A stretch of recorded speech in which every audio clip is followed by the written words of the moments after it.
Hi, my name is Catherine. Let's make a planter out of PET bottles for your patio or garden, or maybe for indoors. Check it out. This is a system that I've been working on for the past 2 years. Last year I made one with smaller PET bottles, and I've decided to revise it this year because of a few things I discovered. First, with the smaller PET bottles, there wasn't maybe enough soil in the bottom, and so the plants couldn't grow for very long. Also, it was very hot outside that summer, and they seemed to get overheated.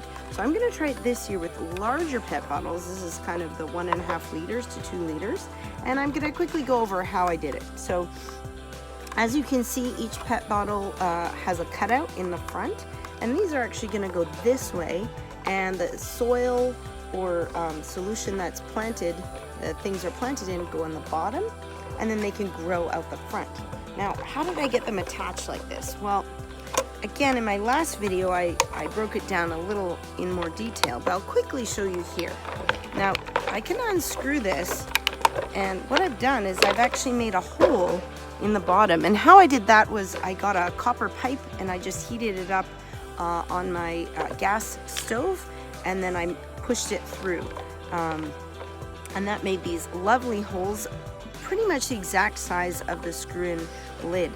And what a lot of people do with this design is they put a hole in the bottom, and this is what I did with my first design, and then they screw it here, and then that leaves some drainage, and then holds them all together. Now, I did do that with my last design, but I'm gonna try something different.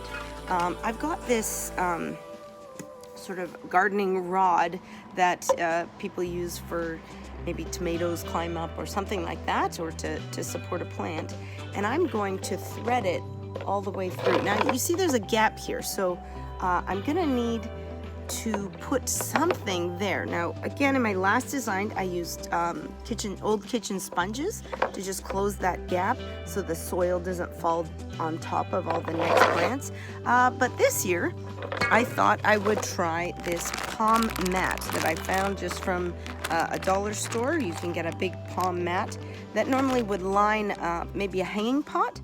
So I'm gonna try just cutting those into shapes and kind of starring out the middle. Okay, so I've cut these little circles out of my mat, and just to show you how I make the cut, I'm gonna fold it in half and cut that way, and then one more over here, and that just makes a little X in the middle. The idea is that the stick can go through here, but it'll grip it tight and it won't let much dirt through. So let's see if that works.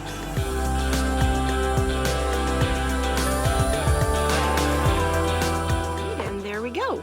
We've got our rod up through the PET bottles, and now we've got our mesh in here. Now I'm just gonna poke this down a little bit. It fits quite snug, so that should be good to put soil in.